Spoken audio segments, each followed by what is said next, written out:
Góðan daginn. Ráðherra, ferðamálastjóri og góðu gestir, takk fyrir að bjóða mér.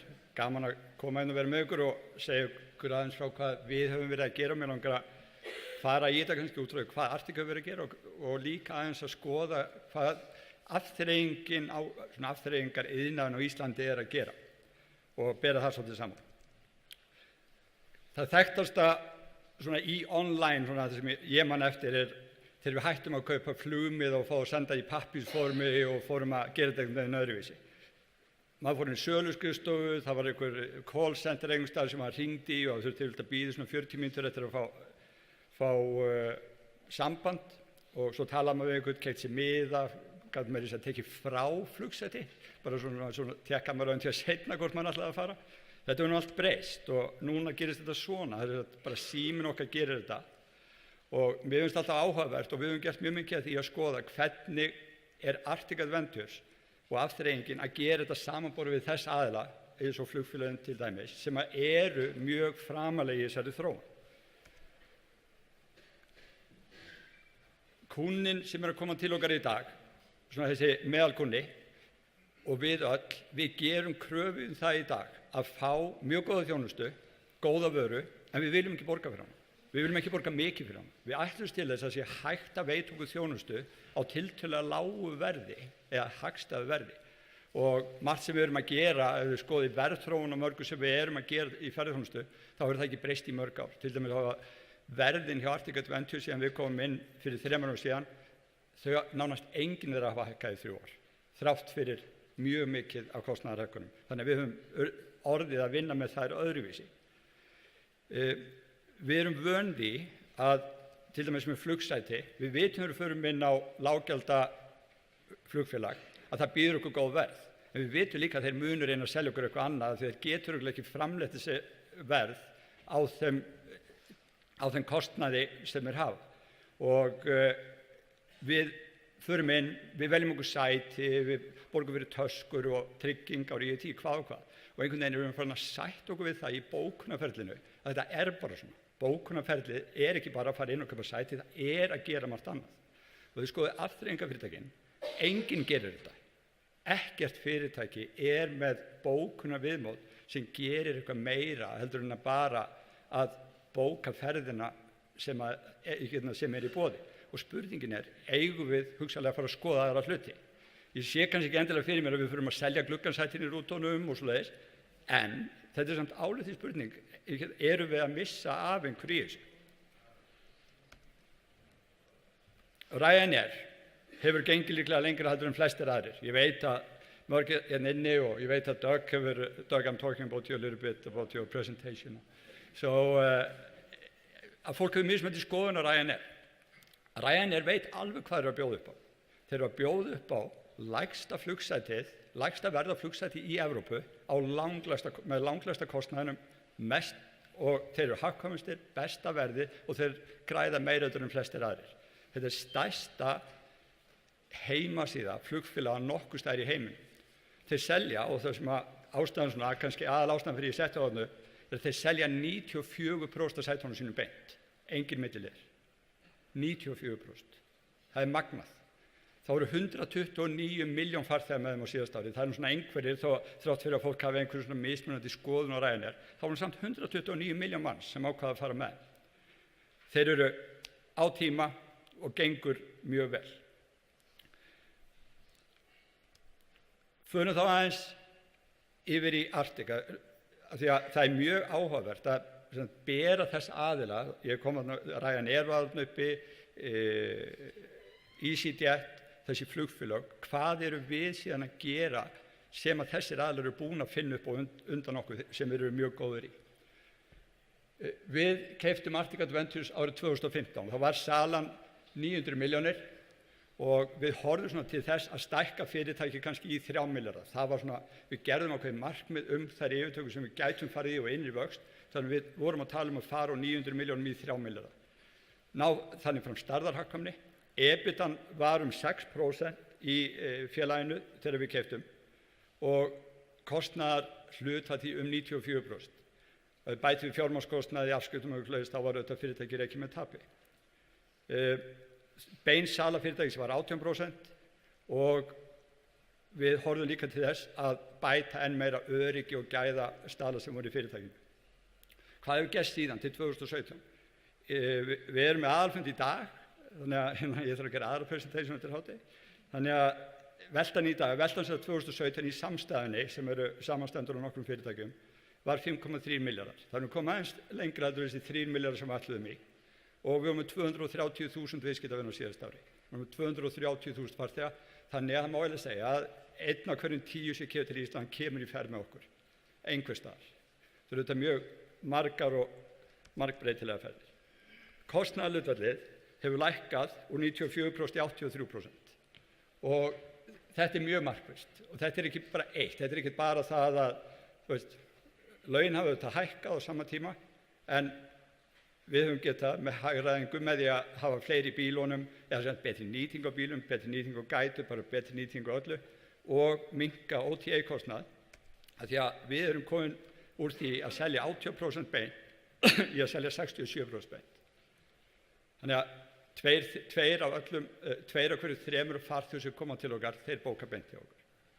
Þarna eru þetta gríðarlegur sparnaður sem fer aðeins inn og aftur og þarna í öryggi og gæðum, þarna hefur þetta umhverfismál bæst inn í, við vorum komin í umhverfisstefnu og þarna spila vakinn stóra rullu með okkur líka. Þannig sérstæða Arctic Adventures í dag, hver er hún? Ég vil segja, það er þrennt, það er ferðaframbúðið sem Arctic við framleiðum miklu fleiri ferðir og miklu fjölbreyttari ferðir heldur en nokkur annar. Og það er meira að segja óalgengt út í heimi að það sé til fyrirtæki svo Arctic Adventures sem er mjög með margar mismunandi afþreyingar innanborðs. Yfirleitt er þetta bara fyrirtæki sem er með, þeir eru með hella eða þeir eru með köfun eða eitthvað annað. En það eru mjög fáir sem að hafa tekið saman svona mikið frambúð af ferðum eins og við höfum gert. Hollandsalan 67%, þetta er algjört lykilatriði. Það er málurinn að segja, ef við værum ekki þarna, þá væri engin afkoma fyrirtækinu. Við værum á núlli. Ja, ég segi kannski alveg. En það væri stór hluti afkomu fyrirtækisvarin. Og stærðarhagkvæmni. Ég tel okkur, við höfum svona skoðað kostnaðarhlutföll mismunandi fyrirtæki, við tel okkur vera svona einhvers staðar 10-15% hagkvæmari per sæti í að framleiða sæti heldur en flestir okkur samkeppnisaðilum. Þetta er svona það þrennt sem við horfum á og við mælum þetta, fylgjumst mjög vel með þessu. Við höfum verið að endurskoða viðskiptamódeli og bara svona í heildina og þá erum við að allt sem við gerum er frekar staðlað. Við erum nánast hætt í custom-ferðum þannig að við búum bara til ferðir, fólk fer inn á heimasíðuna, bókar og borgar. Það er svona okkar hugmyndafræði til þess að geta fengið þessa miklu virkni á heimasíðunni. Og við höfum verið að vinna í að fækka OTAs og við höfum verið að búa til nýja ferðir. Það er til dæmis mjög áhugavert að þegar við skoðum ferðaframbúðið, af 10 stærstu vörum síðasta árs voru 8 ekki til þegar við keyptum fyrirtækið. Þannig 8 af 10 eru nýja ferðir sem eru algjörlega nýjar frá skrats, ekki út af því við keyptum þær einhvers annars staðar, heldur að voru búna til innanhúss hjá okkur. Áherslur í markaðssetningu, það var mjög áhugaverð ákvörðun þegar við lokuðum söluskrifstofuna okkar á Laugavegi. Við vorum með skrifstofu á Laugavegi þar sem voru svona höfuðstöðvar fyrirtækis til langs tíma og svo fórum við svona að skoða kostnaðinn, hver salan væri og hvað við ættum að gera, þetta var alveg gríðarlega dýrt og svona eftir þó nokkur miklu samningaviðræður innanhúss ákváðum við að loka, færa söluverðið upp á skrifstofu til okkar og hætta með söluskrifstofu, svona svipað eins og flugfélögin hafa gert. Við hættum algjörlega í prentmiðlum. Við auglýsum hvergi, bara hvergi helst og við erum með enga bæklinga.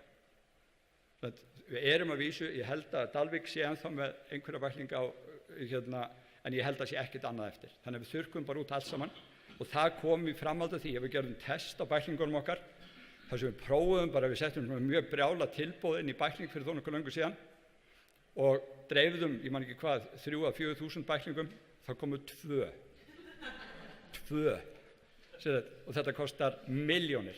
Kostnaður þetta auglýsingar og bæklingar hjá okkur fyrir 2 árum síðan var 25 milljónir.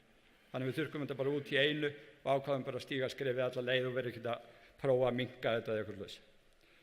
Við höfum gert aðra hluti, við erum að bæta upplýsingagjöf til dæmis, við erum komið með hluta inn á heimasíðun okkar sem heitir My Adventures, Þannig að þegar þú ert búin á ferðina hérna, þá getur þú alltaf bókað inn og þú séð stöðun á bókuninni, stöðun á ferðinni, er hún kansil, er hún seinkuð eitthvað hlaust, þannig að við erum bara svona að nýta okkur þær venjur sem aðrir eru með og við erum að fara meir út í sveigjanleg verð. Við erum að fara meir út í sveigjanleg verð innan dagsins, þannig að nýta brottfarir sem eru minna bókaðar, lækka verðin á þeim og reyna að dreifa betur yfir daginn. Fjárfestingarnar í IT-inu snúast nýjar heimasíður, en ég komst fljótt að því þegar ég fór að tala nýjar heimasíður, mér fannst svo hæðist að það kom einhver og bauð mér 900.000 til að búa til nýjar heimasíður og ég bara 900.000, það nú, ok, ég lifa við það. En svo komst ég að því að það kostar 90 milljónir að reka heimasíðuna. Ekki 90 kannski, en það kostar helling að reka þær. En ég held að það væri bara svo einfalt með að bara byggja til heimasíður. Þá kemur einmitt inn í SEO-vinnan, Google-vinnan og allt þetta.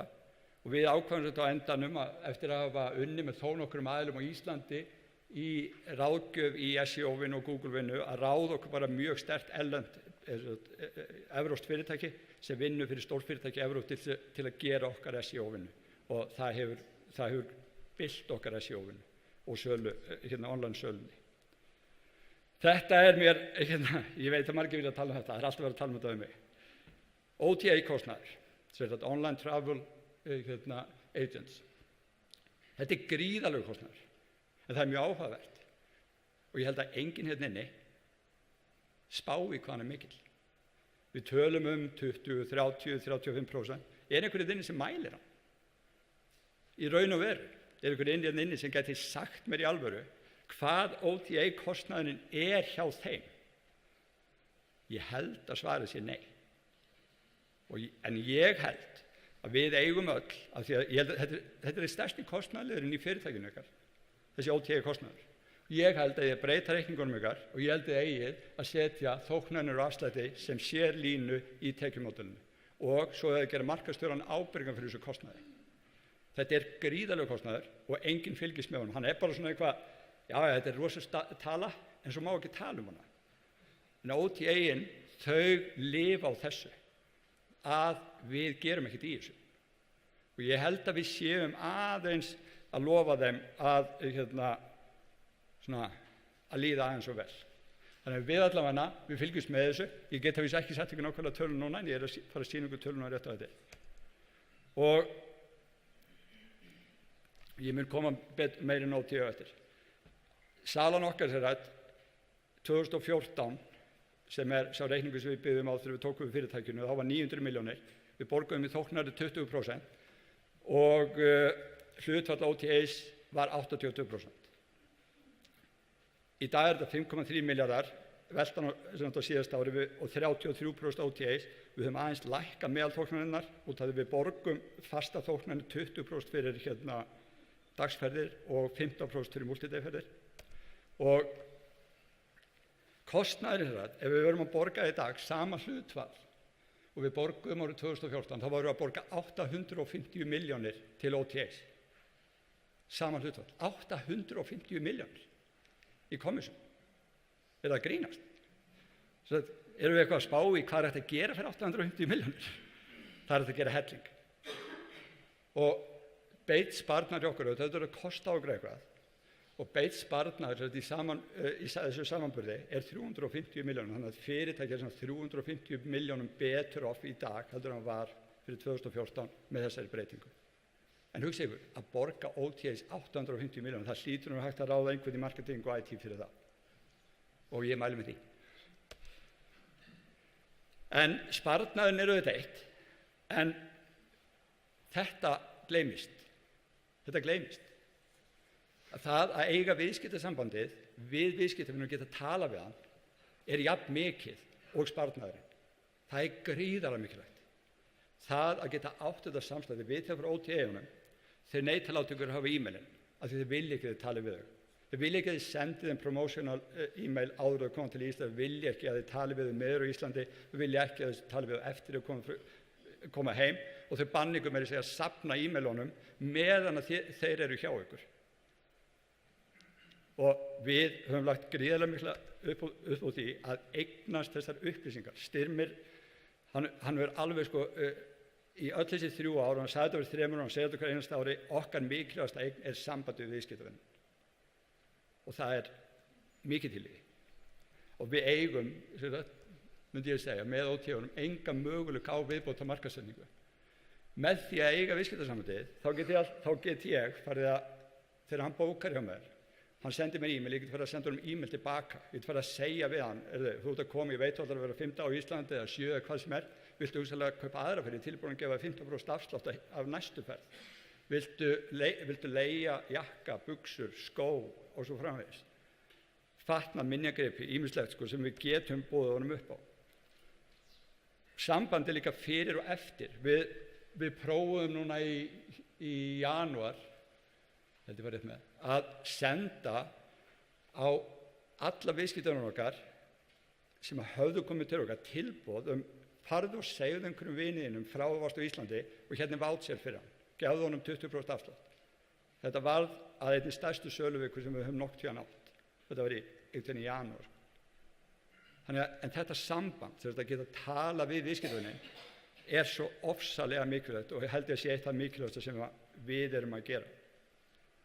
Ef við spáum aðeins í hvað við erum að fara að gera næst hjá Arctic, við erum að sameina öll vörumerkin í dag undir einu vörumerki. Við erum með allt of mikið vörumerki, við erum að operatum til allt of mikið vörumerkjum, þannig að þessi kunni sem ég var að segja við höfum sendt e-mail á, hann veit stundum ekki, var ég með Arctic Adventures eða var ég með Arctic Rafting eða var ég með Glacier Guides eða hvað. Þannig að öll þessi vörumerki eru núna farin og allir okkar bílar, allur fatnaður, allt saman verður merkt sem Arctic Adventures. Við erum, þetta auðveldar markaðssetningun okkar, þetta ekki bara til viðskiptavina heldur líka innanhús. Við höfum átt í vanda með það að meira þess að fólk sem vinnur hjá okkur, af því að það margt fólk á mörgum stöðum að það svona, ég mætti á staðinu og sagði að framkvæmst fyrir Arctic Adventures og já, gaman að hitta þig, en hver þú eiginlega? Það af því að fólk sem vinnur hjá Glacier Guides var ekkert alltaf alveg að tengja að það var hluti Arctic Adventures, auðvitað það bara eitthvað sem við þurfum að vinna miklu meira í. Það mjög erfitt að vinna með með svona mörg vörumerki. Heimasíður, við erum að fækka heimasíðum, við erum með allar þessar. Þær hafa verið mjög mikilvægar, þær hafa allar gengið ágætlega, en vinnan eftir því sem SEO-vinnan og eftir að content-vinnan eykst, þá bara orðið ómögulegt að halda út contenti á svona margar heimasíður. Þannig að við erum að fara í þessar tvær, sem þetta adventures.is og extremeisland.is, og svo vorum við að kaupa adventures.com, við keyptum það frá kanadísku fyrirtæki og munum færa okkur við það til þess að búa til meira alþjóðlegt umhverfi. Það slatt af fólki sem í viðskiptum við Ísland sem fattar ekki alveg þetta ES-enda og .com-endin mikilvægur. Og við erum að búa til nýtt bókunarviðmót. Við erum að búa til nýtt bókunarviðmót þannig að við getum talað við viðskiptavinin, af því að bókunarviðmótið sem við höfum aðganga í bókun, það leyfir okkur ekki að gera þetta. Þið veit alveg hversu takmarkað Þið getið gert þetta og ekkert annað. Og svo það bókunarviðmót núna í eigu OTAs sem ákveðið vandamál líka held ég. Muni verða í framtíðinni. Þannig að markmið okkar þetta talaði viðskiptavinin, bjóðunum aðra vörur. Við höfum sett okkur markmið að selja hverjum kuna 2.000 kall á kuna, en það eru 500 milljónir á ári í tekjur. Kostnaður við OTAs. Ég segi hans bara allt og hár. Ég held að ég er farin að heyra það að íslenskir OTAs hefur farin að biðja 35% kommission. Og ég segi bara, hvernig, sjáum við bláu pæið og appelsínugula pæið, hvernig ætlum við að reka fyrirtækið okkar ef að þetta líklega 35-75 gengur ekki alveg, en 35-65, ef að 65% eftir, við vitum það að launakostnaður hjá okkur einhvers staðar frá svona, ég held að þeir sem eru allra bestir séu svona undir 40, kannski milli 35 og 40, en upp í held í 55%. Hvernig ætlum við að reka fyrirtækin, borga OTAs 20-35% komissjón og borga síðan launakostnaður upp á 40-50%, það ekkert eftir. Ég meina, þetta ástæðan fyrir að engin afkomi atvinnuþróun á Íslandi í dag. Hún þarna. Og við verðum, að gera eitthvað í þessu. Og það hljóta að vera einhverjar leiðir til þess að tala við þessar OTAs, að þetta ekki sustainable, eða sjálfbært módel fyrir þá heldur. Af því ef að framleiðendum verður ekki til og verður ekki til í að þessi framleiðendur verður ekki til að borga þeim, hvernig ætlar að fá tekjur? Ég fatta það ekki heldur. Þannig að ég held að þarna sé samtal sem að við þurfum bara að eiga. Stækkun fyrirtækja held ég að sé óhjákvæmileg. Það er orðið dýrt að reka þessi fyrirtæki. Það er launakostnaður hár, yfirhafnarkostnaður hár og þegar við til dæmis sameinum Extreme Iceland og Arctic Adventures á síðasta ári, þá lækkaði fastur kostnaður okkar sem skrifstofahald, marketing og allt þetta 30% per sæti. 30%. Þetta er dýrt að reka markaðin IT og fjármáladeild og söludeild og allt þetta. Meðalkostnaðin per sæti lækkaði 30% með sameiningunni. Skiptir miklu máli. Nýtingin auðvitað lykilatriði og þarna held ég getum við lært helling af flugfélögunum sem til dæmis sætanýting, hugsa miklu betur það. Og ég er bara þeirri skoðunar að ef við gerum ekki eitthvað í þessu hérna, þessi hópur sem í afþreyingunni, þá koma erlendur aðilarnir og þeir munu endurskipuleggja iðnað og þeir munu fá þetta fyrir ekki neitt. Við eigum ekki að fara þangað. Við eigum að standa saman, við hljótum að geta fundið leið, fyrirtækin vinna saman til að vera annað með sameiginlegt söluplattform, fara sameiginlega í samningaviðræður við OTAs eða eitthvað. Við þurfum að finna leið til að breyta þessu tekjumódeli. Nauðsynlegt. Og Kaupmannahöfn á horninu hvarf og því miður hvarf heildsælning alveg með en þeim leið ekkert rosalega vel á eftir þegar stóru keðjurnar komu. Það er að koma. Þetta er ekki þróun sem við getum stöðvað. En á hinn bóginn, þá ætla ég ekki að draga neitt úr því að það er til gríðarlega mikið af flottum litlu fyrirtækjum og þau verður þetta áfram til. Það verður til lítil fyrirtæki sem bjóða flotta þjónustu sem þau eru að gera, meira personal service og allt þetta. Algjörlega pláss fyrir þetta. En millistóru fyrirtækin, þau þurfa að sameinast og verða stærri til þess að borga ekki alla tekjurnar eitthvað annað. Þetta er það sem er að gerast. Við erum með 2 flugfélög, við erum með nokkrar hótelkeðjur, við erum með bílleigu sem að ráða stóran hluta markaðnum, við erum með rútufyrirtæki sem ráða stóran hluta. Arctic Adventures er búið að koma sér þarna fyrir afþreyingunni og mér sýnist nú sem er bara frábært, Horn, Eldey og ETF, sem ferðaþjónustusjóðurinn, eru allir að spá í eitthvað svona og fyrir mér þá er það bara frábært. Ég sé þróunina og hún er jákvæð. Fjárfesting í stóru verkunum held ég að vera líka nauðsynleg og hún verður ekki gerð af litlum fyrirtækjum. Við Styrmir fórum til Kanada daginn og fórum í Banff þjóðgarðinn. Við borgum $20 inn og fannst ekkert það og ekkert vandamál, $20 á mann, sem eru 1600 krónur og það var ekki mikið mál. Síðan fórum við í og skoðum og til dæmis það er fyrirtæki sem heitir Pursuit sem er nú að fara að koma sér fyrir á Íslandi með því að kaupa sér inn í svona 3D bíósal sem á að fara að gera inn á Granda. Það er gríðarlega flott fyrirtæki og eru mjög stórið þarna, eiga nú bara hálfan Banff þjóðgarðinn síns mér. Að þeir eru búin að búa til gondola sér þetta frá Banff bænum og upp í þetta hús sem er þarna upp á. Þetta fjárfesting upp á eitthvað 1,4 milljarða íslenska í heildina og þarna koma 500.000 manns á ári. Í Columbia Icefield Glass Bridge, þeir eiga þetta líka. Þetta var fjárfesting upp á eitthvað 1,2 milljarða, þarna koma eitthvað 400.000 manns á ári. Horfa yfir Jökuldalinn og við munum þurfa að gera einhvers konar svona fjárfestingar í framtíðinni sem hlut af því að dreifa ferðamönnum tel ég. En það er kostnaður sem að þarf að fjárfesta upp á 1-2 milljarða ef mann alltaf gerir þetta. Er ég alveg komin langt fram?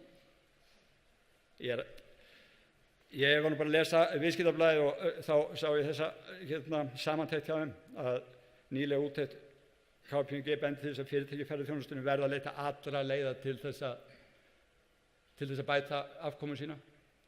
Þeir tala 7 samruna yfir 2 milljarða sem hefur gerst á 2 árum og í afþreyingu heyrir maður að bókunarsíðurnar séu að taka mjög mikið til sín. Þannig að það er allir að tala þetta og það er eitthvað að gerast í þessu. Í heildina þá er ég bjartsýnn á ferðaþjónustu á Íslandi. Það er að hægja á, það er ekki spurning. Ég er þeirra skoðun að sé engin aukning á þessu ári og í besta fall á 0. Það er allt í lagi. Ferðaþjónustu í heiminum er að vaxa meðaltal 4% ára búin að gera síðustu 40 ára og mun halda áfram að gera það. Við erum á réttum stað og það engin ástæða til þess að halda ferðaþjónustu í Íslandi til að fara eitthvað. Hún mun vonandi bara vaxar minna í framtíðinni en hún hefur gert. Þetta var allt of mikið. Eitthvað sem við ráðum við, hið opinbera ræður við og við ráðum við. Þetta ekki að fara neitt. Náttúran okkar hérna. Við þurfum bara að ganga vel hana, passa hana, þá fer hún ekki neitt og verður svona fallið eins og þetta Takk fyrir.